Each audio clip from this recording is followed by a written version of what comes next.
What's up, my pickles and picklets? It's Spontaneously Pickled here, and today is going to be my first video on my wrestling dedicated channel, and we'll be covering the October 2nd episode of Monday Night Raw. Okay, so this one I did try to go abbreviated on, but it still isn't really as abbreviated as I want it to be. But anyway, nonetheless, we're going to get started. The show starts off with basically Nia Jax and Shayna Baszler. They started off with a brawl instead of having an actual match, apparently. Nia got the upper hand on Shayna, but then Raquel came out. She tried to do the big bump, but instead of hitting Nia moved out of the way and she kicked Shayna. Then Rhea Ripley came out and went into the attack. Then everyone started fighting each other. Such a cool segment, by the way, to start off Raw. I gotta say, it was so cool to have like a big women's brawl, especially, so that was really cool. Finally, it was really cool to also see Rhea back and seeing her kick some serious butt. After everything happened, the refs pulled everybody away, and then Rhea stayed in the ring. She grabbed the mic and she was saying that she demanded that the Judgment Day comes out. Since when the Judgment Day comes out, she mentioned that they don't have a leader, but since someone has to handle the responsibilities of planning, etc., she does it. But somehow, when she wasn't there, all hell broke loose. She also reminded us that she handed that responsibility to Priest. She then scolds Priest about how Finn got injured last week and and Priest himself isn't medically cleared, and then how Dom lost the North American Championship to Trick Williams at No Mercy. But Priest didn't come out to help like she told him to. So that was Priest's fault, apparently. Priest mentioned that Rhea didn't say anything that he already isn't aware of. But then what caught my attention was him saying that Cody and Jay were aiming for the title. So I'm like, what? I did not. That's news to me. I didn't know that Cody and Jey Uso were like aiming for the tag team titles. But anyway, he says that he got his titles. This brief creeper wears Dom. So he tried to kind of divert the blame to Dom. She then tells Dom that he has a rematch tomorrow, but if he loses, don't bother coming home. After that, Jay then comes out, and I gotta confess, when he came out, I started like raising in my hand. I was like, yeah, 1, 2. Oh, it's not catching it on camera, is it? Come on. Yeah. Come on. Yeah. Sometimes it doesn't catch everything. I wonder. Anyway, I really like his song, by the way. Anyway, Jay personally welcomes back Rhea, and I guess he's trying to steal Rhea from Dom. He then calls her the tribal chief with bigger balls than Roman Reigns has, which I believe.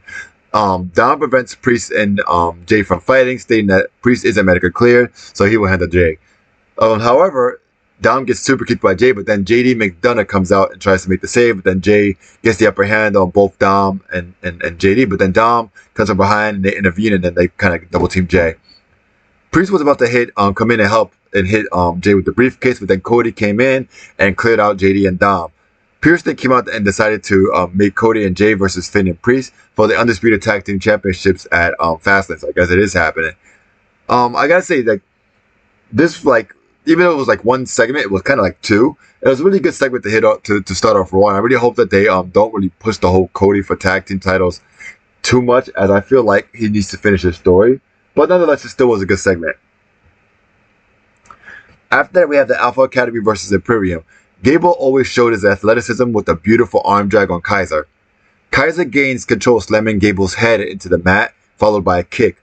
He then tags in Vinci with some strict orders and a slap tag.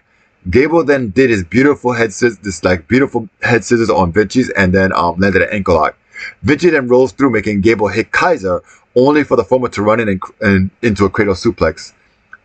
Kaiser then grabs Vinci out of the ring. From a head to like save him from a headbutt, and then lectures him, and then Gable jumps out, but then Kaiser moves out the way, but then Vinci gets caught with it. Kaiser then does a very beautiful uppercut, and then Vinci takes advantage, slamming Gable into the apron. After Vinci lands a powerful clothesline, Kaiser insists that he tags him in and forces the tag by slapping him, like slapping his chest and whatnot. Kaiser then slows things down until Gable is able to roll out a sunset flip, and then getting the upper hand, doing ankle lock on Kaiser. But then Kaiser kicks him off, and then he runs into Vinci. Gable runs into Vinci. Gable then lands a Chaos Theory, but then releases it so it's not a pin. So then Kaiser then tries to tag Vinci back in, and whilst Gable tries to tag Otis back in, but Vinci was still out on the outside. Gable then tags in Otis, who goes on the offensive Fury, and even ran through a full-on shoulder block from Kaiser. Otis then preps a top rope fall-away slam, but then Vinci holds his leg and then makes him fall back, and then Kaiser lands on top of him. And then Gable realizes and helps out and lands a moonsault on Vinci on the outside, but then Kaiser lands a kick on Otis for the win. I don't know what Kaiser's special move is, so if you guys do know, let me know down in the comments below. Now, regardless of the tension, I gotta say they did a good job keeping Gable isolated. Instead of getting Otis in, and and keeping pretty much Otis out of the match itself. It was pretty much a fun match to watch. I gotta say that obviously, it always highlights Gable's athleticism, but not only that, it also highlighted his endurance because he was in the ring for most of the match. Because think about it, like Otis was in the match for like less than 2 minutes, but he did everything he needed to do that, gets people to get excited for him. So I guess that works out. Also, they were heavily telling the story of Vince trying to regain good standing with the Imperium, so that was kind of cool too. After that, we have Adam Pearce and Tegan Nox and Karen segment. Basically, Chelsea Green. Karen then talks to Tegan about the fact that Becky can't fight tonight. Then tells her that she is good, but not good, not championship material. Tegan then proposes that since her schedule is clear tonight, how about her and Karen find out who really is championship material? Karen then runs off saying she's going to call the match because Pierce agrees with that because he thinks it's a great idea. Next up, we have Bronson Reed versus who? Oh, Cedric Alexander. I'm sorry, I would have never known because they just started the match with and his opponent, so poor Cedric didn't even get an entrance. Cedric does, however, do a lot better than I expected. He keeps a fast pace at the beginning of the match, but then regains control and when he stops a springboard dive with the clothesline. However, Cedric did try to fight back, catching Bronson with a kick, but then that ended with Reed, when he did a body splash, and then he did a tsunami for the win. Now, Cedric came in like he had something to prove, which was really good. And let's be honest, he really did. There is also no, there was also no expectation that he was going to win, though. However, he did have an impressive onslaught, and he did better than you would expect from, say, if it was a local talent fighting Bronson Reed, as they usually get, literally little to no offense, and any offense they get often is, just brushed off, they'll do punches and nothing happened. Nonetheless, it's good to see them putting some eyes on Reed again. I do hope that they do continue that push, and let's see where it goes. Then we have a small segment with Drew McIntyre and Adam Pearce in the back. McIntyre says that he's not going to do Miz TV tonight, but mentions that if the Miz gets in his business, he will regret it. But he did mention he will go out tonight. Adam Pearce asks if Drew is also okay in general, and then Drew answers that no one did the right thing when the Bloodline was beating him down back in the day, which is a good point. I don't blame Drew for having a little bit of a chip on his shoulder. Next up, we have a contract signing between Gunther and Ciampa. Ciampa is about to sign, but then mentions how this fight is going to be a little bit different. It's going to ring differently because he mentioned how Gunther was been served so many opportunities, and how people like him been served roadkill and they expected to turn into filet. He went to this whole thing. They just got opportunity basically. He then demands Gunther to look at him, and he talks and when he talks to him, and then he mentions that he's been dreaming about having an Intercontinental Championship since he was 5 years old, and his family is going to be there for, I guess, I don't know if it was next week or for fast. I don't really know what they were planning, honestly. That's probably, but I want to say that's probably a mistake because we already know what happened with Gable and his family. Anyway, Gunther remained unbothered throughout the whole speech, and then he then grabs the mic and scolds Ciampa about how he's dressed for the contract signing. And Gunther, listen, not everybody's as sharp as you, okay? Gunther then mentions fighting for family is noble and respectable, but he just fights for the IC title because that's the only thing that matters to him. Ciampa then said, well, that's the thing. He's going to take the only thing that matters to Gunther, and when he does, Gunther's going to have nothing left. Gunther says that he better look at the IC title because it's the closest he's ever going to get to it. And then Ciampa mentions that they don't need to wait for the future date. They can make a small modification on his contract and fight tonight. Gunther says, let's do it, and signs the contract for the match today. They then fight one another with Ciampa getting the upper hand by tossing a chair at Gunther, and then he lets a Sicilian drop, but Gunther rolls out of the ring and then escapes. Next up, we have Judgment Day backstage. Priest is pretty much venting about having to defend the tag team title despite not being medically cleared so soon before. Then JD McDonough comes out and tries to calm him down, but then Priest snaps at him, and then Rhea asks him to listen to JD McDonough. JD McDonough mentions that there's a tension between KO and Jay, and they can kind of exploit that, and you pretty much do some divide and conquer to ensure that they keep the titles. Next up, we have Ivar versus Xavier Woods. Now, first of all, Ivar came out alone, which really surprised me. I don't know if something's up with Valhalla. I haven't really been hearing anything about the news, but I'm guessing so. Nonetheless, Ivar lands a beautiful sit-down senton and a cradle suplex on Woods. Woods then tries to gain control multiple times, almost lifting Ivar to no avail, but Ivar hadn't answered pretty much most of the offense that Wood had until he did a running crossbody that missed onto the ring apron. Or the ring thing. I don't know what it was called, but it's kind of hard for some reason. It's sometimes it's hard, sometimes it's not. It confuses me, by the way. That the better the ring, I guess. Woods then jumps on Barry Barricade for a missile drop kick. Wood finally hits Ivar and does a bit of a AA-like move when he finally lifts him up. And then Ivar kicks out for it too. Ivar then attempts a moonsault, but Woods catches him trying to powerbomb him, he gets him off the ropes, and he's trying to powerbomb basically, but loses control, and Ivar just does a splash at him. Woods then lets a small package for the win, but then Ivar attacks him. So Woods did win this match, but then Ivar did attack him. Kofi then comes in to help in Woods, and they both get caught with a spin kick. Ivar then cross arm power bombs Kofi right into Woods, and then he goes onto the top rope, and then he has the moonsault onto both of them. Now, I gotta say, Eric being injured may be the best thing that's ever happened to Ivar. Like, I am happy to see Ivar having some singles matches, and I can't say it, I really can't say it enough. Not to mention, he single-handedly wiped up the New Day. Let's be honest, he beat both of them up on his own. Also, funny enough, like I said, Valhalla didn't come out, and it seems like Ivar is 100% better when he's completely alone. So I seriously, think that maybe I should consider it. And it's funny because I remember laughing a few weeks ago how they kept losing matches all the time before I started actually officially doing these videos. Was the Viking Raiders, but it seemed like Ivar's handling his own, so that might be something you might want to consider. Next up, we have a segment with Seth Rollins with Michael Cole. Cole basically mentions that he made a lot of names in relation to Rollins, but the one he questions about Rollins is puppet. Like, it's basically a question if Rollins is not a puppet. Rollins then mentions that Shinsuke got to accept the match that he wanted, so basically that he's trying to imply that Shinsuke is a puppet. Cole then tried to confide in Wallace, stating that his back issues and that he's never been in a last man standing match. I'm not sure if that's true. If you guys know down below, let me know in the comments. Cole asked why he's doing this to himself. Rollins then mentioned that he doesn't really know, but then he goes and confides in Michael Cole by saying, "How long have you been doing this?" And how long have you taken off of Michael Cole? Pretty much says 20 years and only missed 2 shows, which much respect to Cole. Even the fans had to give him some credit for that, so definitely respect to you on that, Cole. Rollins then mentions that with that, he should understand why Rollins is doing it. In addition to a compulsion, the need for it, loving it, and even a little bit of addiction, he's saying that it's the same for him with the ring and the fans, and how it has given him everything from home to family, because he even met Becky at WWE, of course. And he said even if his match at Fastlane puts him on the shelf, then he's fine with that because he's laid it all on the line and is trying to be honorable and an example for his daughter, which I completely respect. After that, Shinsuke then appears on a Titantron, saying that he has Seth's number and no one believes him anymore. Shinsuke then comes in real life and attacks Rollins from behind, landing a Kinshasa from the back. But then Shinsuke on the monitor starts to count Rollins down on the floor, which meant to get to 8, like about 7 or 8. Then the real Shinsuke comes and insults him again with a chair. Monitor Shinsuke then manages to count to a 9 before Shinsuke kicks Rollins down again and attacks him some more. He then lands, he starts hitting him with a bunch of chairs in the back, hitting him.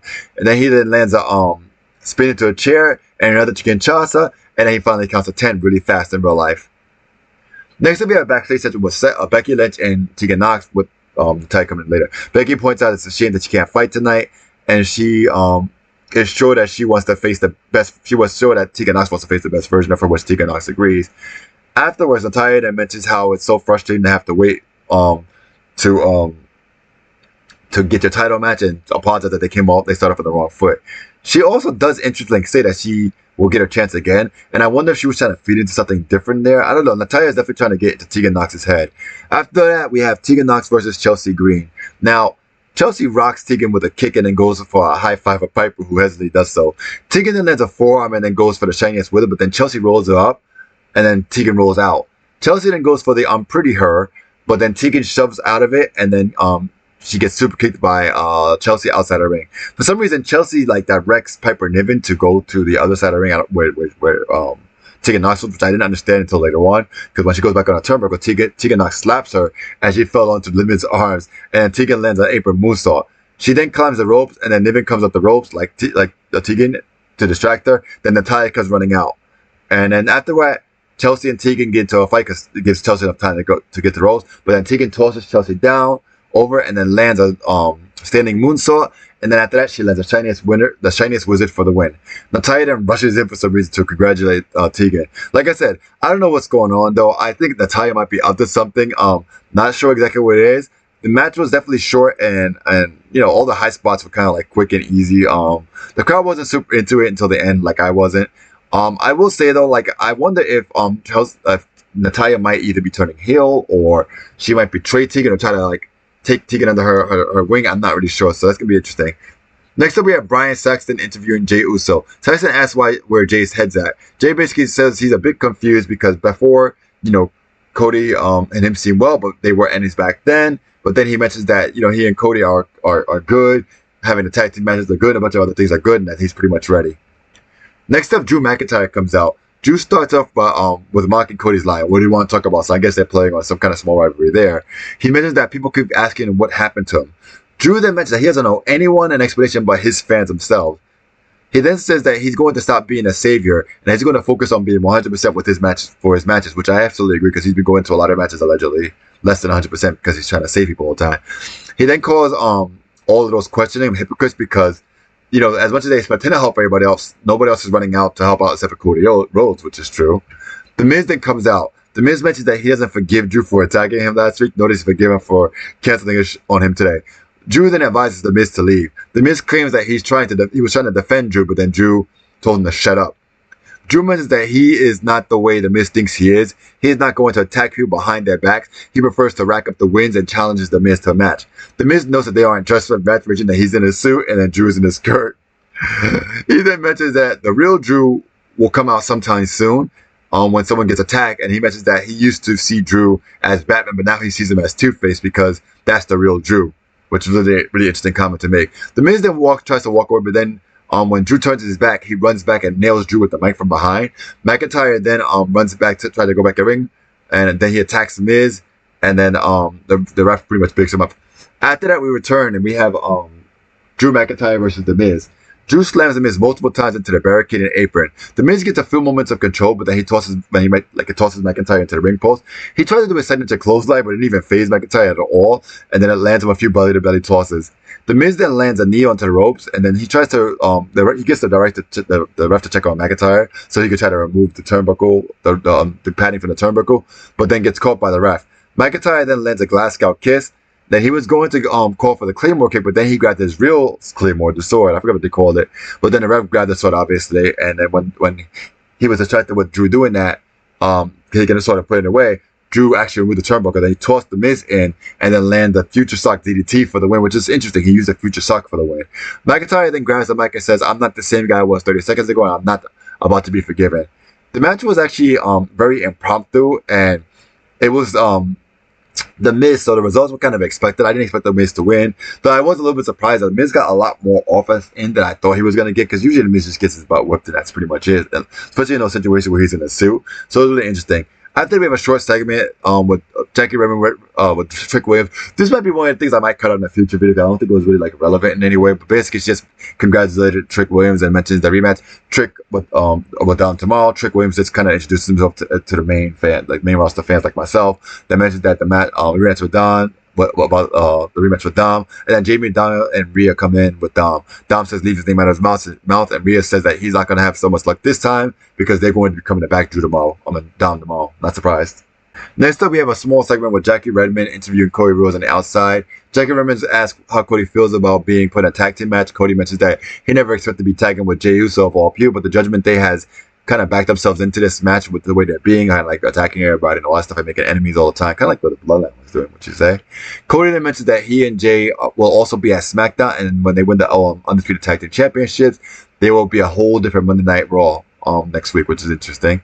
Next up, we have the Alpha Academy backstage, which is a very short but interesting segment. So there's the story being told here that Otis basically is apologizing today for eating the pin, but what was interesting was Gable noting that the only ready to beat him has cheated to win, and soon Gable he will be at his peak, and he's going to let everyone know, pretty much like. And then he says that he kind of goes on a little bit of rage, and then he's pretty much saying, yeah, he's sort of saying that everyone's gonna know soon. So I don't know what that means, but I am looking forward to see what it's about. I do hope it's some foreshadowing for a big push for Gable. Next up, we have Gunther versus Ciampa. Now, this match had a lot more back and forth, so I covered a lot of it than I thought I was going to do. Basically, Ciampa starts super aggressive with a lot of punches, and he even tries to land Sicilian lock onto Gunther right at the start of the match. They then spill out outside, and then Ciampa tosses Gunther into the ring post, and then does like a test press. He gets Gunther into Sicilian lock again in the ring, but then Gunther reaches the ropes. Gunther then gains control with some chops and prevents Ciampa's attempted rally with a slam. Gunther then gets a sleeper on Ciampa, but then releases with a few attacks, punching him and stuff like that. Gunther then tries again to rally, but then Ciampa then tries again to rally, but then Gunther hits a big boot again for it too. Ciampa uses Gunther's momentum against him at one point, landing him into the turnbuckle, and then landing yet another Sicilian drop, and again a Sicilian lock again, and then Gunther escaping once again. But this time when Gunther escaped, he dragged Ciampa to the outside of the ring and started chopping him on the apron and started beating him on the outside. In the ring, they have a little bit of a chopping set again, with Gunther taking control, tossing Ciampa into the turnbuckle, and like chopping him nearly off the turnbuckle, then doing his like little foot push onto the ropes, and then he starts chopping Ciampa from the outside. Now, unfortunately, later on, Gunther misses a chop onto the announce table, which hurts his hand, and then Ciampa lands a running knee onto Gunther when he was trying to go back into the ring. He then jumps and lands another running knee to Gunther on the outside of the ring, and then he starts stabbing Gunther's hand to the announcer's table, focusing his attack on the hands. He then lands a Widow's Bell on Gunther, who tried to get back into the ring for it too. Ciampa then tries to do a fairy tale ending on Gunther, but Gunther blocks it and he kicks Gunther's hand in return. Ciampa then prepares for a running knee, but then Gunther lands a strong dropkick for it too. Gunther did try a powerbomb, but his hand gave out, so Ciampa kind of like got out of it and landed a reverse DDT and a running knee for another close two. Ciampa once again tried the fairy tale ending, but Gunther got out of it and chopped him and did a dragon suplex for it too. Ciampa then landed a third Sicilian stretch, or even a fourth one, but then Gunther rolled him up for a short two, but then Ciampa kept the hold in and rolled him back over and got more leverage on Gunther. Gunther then finally makes a brace to the ropes after a very close call. They then have a chop up, but then Ciampa gets control trying to lift Gunther, but fails. Gunther then lands two powerbombs on Ciampa for his efforts, and then lands a sleeper on Ciampa for the win when Ciampa passes out. Afterwards, Imperium then comes in and attacks Ciampa, and surprisingly, Johnny Gargano finally comes back and returns and takes out Imperium, with Cole mentioning DIY, which from what I understand from people talking about it on the sites and a little bit of WWE, that there was a faction that Johnny Gargano and I believe Ciampa was in as well in the past, so maybe they were doing that, I'm not sure. And I gotta say, it was a really good match. I think the fans were cheering Gunther more than they were Ciampa, though, to be honest with you. But Ciampa did do a good job in this match, and it came seemingly close in my honest opinion. I think the smart way was to take away Gunther's right hand, which he uses for his infamous chops, which actually, in many times, that's how Gunther often takes control of the match, I've noticed, with the chops. So that was a really smart move. I will also say that, funny enough, I felt like Gunther fought more like a face than a heel, and Ciampa fought more like a heel than a face. So that was kind of an interesting like twist to the match as well. And I also think that one of the reasons is because heels typically target like the body parts more than the faces do. But nonetheless, I do think it was a really good effort from Ciampa, but Gunther won the match.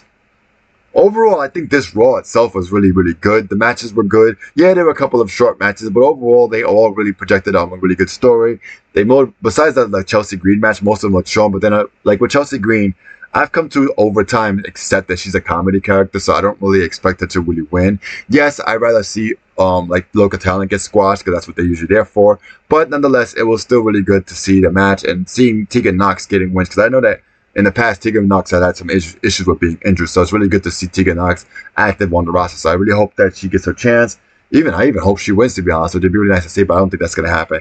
But anyway, that does conclude this episode of my Monday Night Raw review for October 2nd, 2023. So don't forget, guys, to like, comment, and subscribe. Right now, this channel only has 2 subscribers at the moment of filming, so I definitely want to get you guys to come over to this page too, for those of you who do like the wrestling from my other page. And yeah, this will end the video, and Spontaneity Pickled is out. I'll see you guys soon for another video very soon.